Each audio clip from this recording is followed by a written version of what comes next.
Hola, buenas tardes. Hoy vamos a hablar de lo que es la combustión.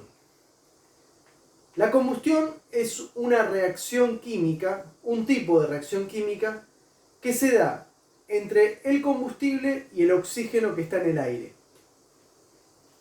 Por ejemplo, yo voy a representar el combustible con la letra C. Un combustible reacciona con el oxígeno y me va a dar dióxido de carbono como producto,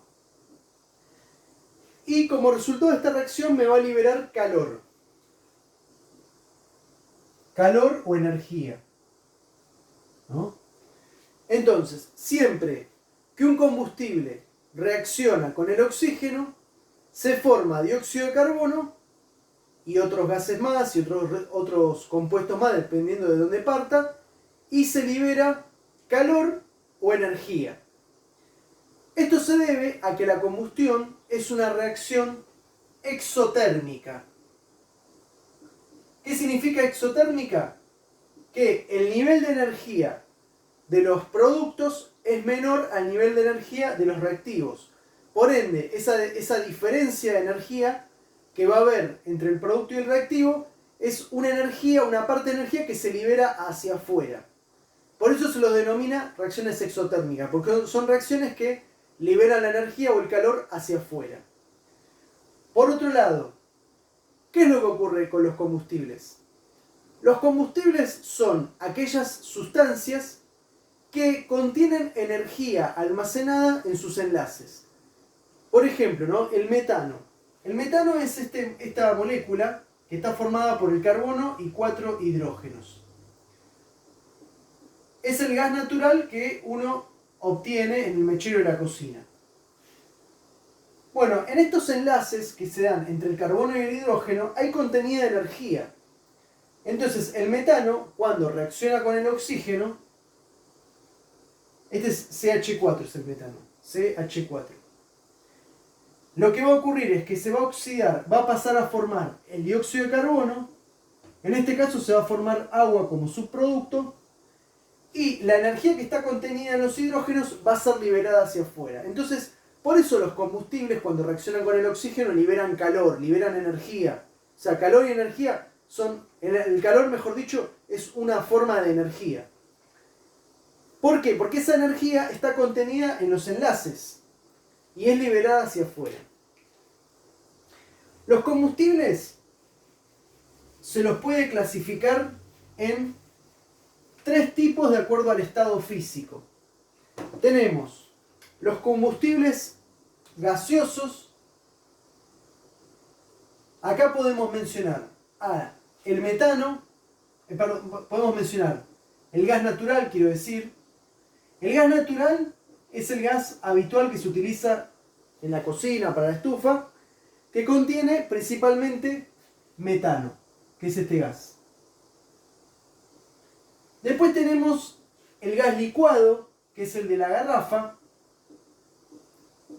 el que se usa en las garrafas, que contiene más que nada propano.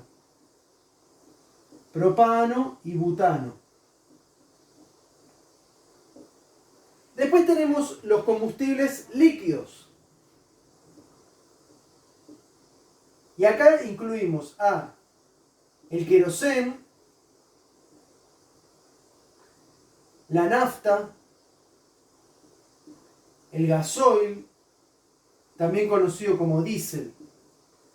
El gasoil se utiliza mucho para los camiones, los colectivos, mientras que la nafta utiliza más los autos. Tenemos más combustibles, ¿no? Pero estoy dando solamente algunos ejemplos. Después tenemos los combustibles sólidos, donde podemos mencionar el carbón, que se utiliza mucho para hacer asado. Tenemos la madera, la leña, tenemos el cartón, que también puede ser de combustible, tenemos el papel, que también es combustible. Bueno, estos son todos combustibles, que todos tienen algo en común. Reaccionan todos con el oxígeno, produciendo una reacción que se llama combustión, en la cual liberan el calor, la energía hacia afuera.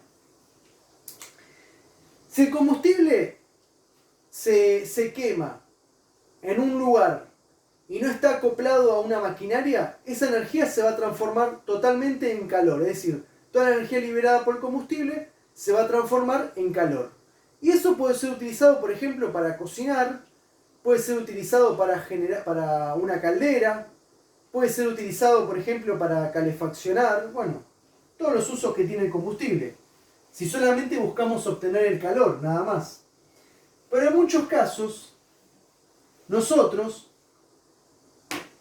el combustible lo necesitamos porque queremos obtener energía para hacer funcionar, por ejemplo, un motor o una máquina, por ejemplo, un colectivo, un tractor, un auto, un barco, un avión, bueno. En todos esos casos, el combustible tiene que ser combustionado dentro de una máquina, en la cual se pueda aprovechar esa energía liberada para hacer funcionar a ese motor o a esa máquina.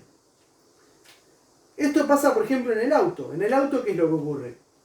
Nosotros tenemos el motor, ¿no? Que tiene los cilindros. Supongamos que la mayoría de los autos tiene 4 cilindros.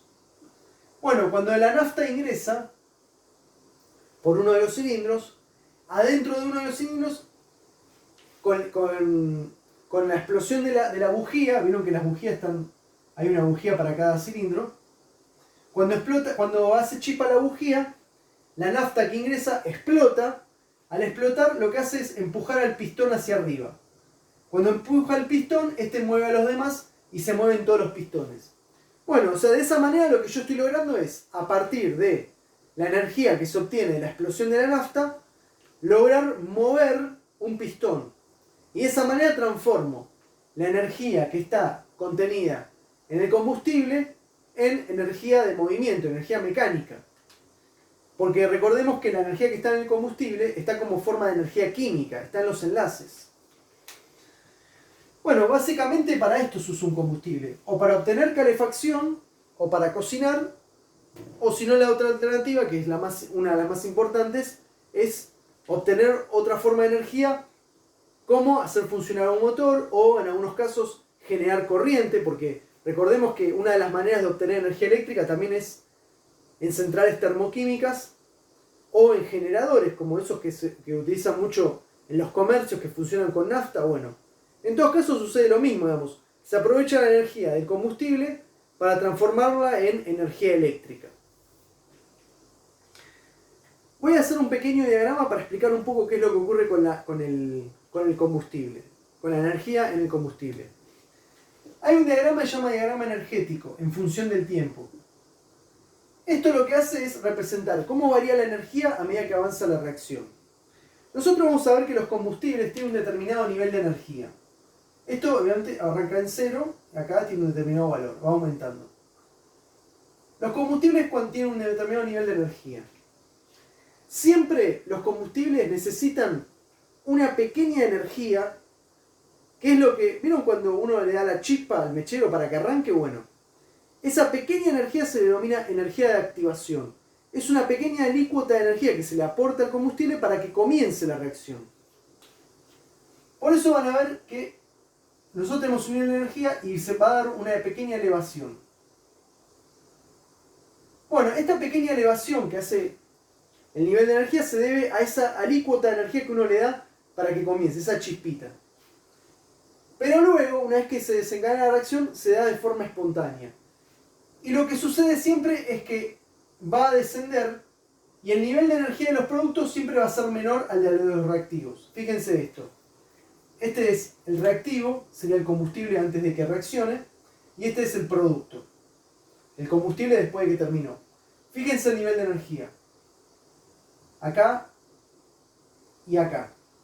Es decir, los productos formados tienen menos energía que los reactivos. Esto es porque esa diferencia energética fue liberada hacia afuera. Y por eso se llama exotérmica.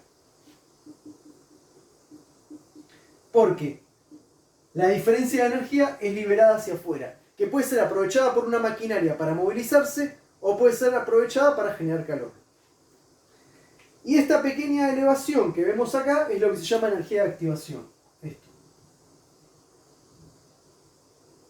se llama energía de activación, que es esa chispita que se tiene que dar para que comience. Bueno, hasta acá hablamos todo sobre la combustión y sobre los combustibles.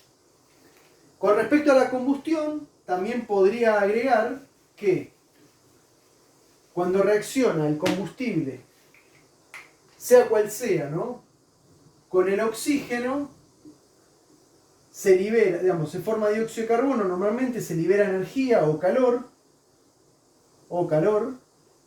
y además, generalmente cuando reacciona un combustible, el combustible libera muchas sustancias asociadas al mismo. Y ahí se libera, por ejemplo, diferentes tipos de gases que pueden ser tóxicos o contaminantes. Tóxicos o contaminantes.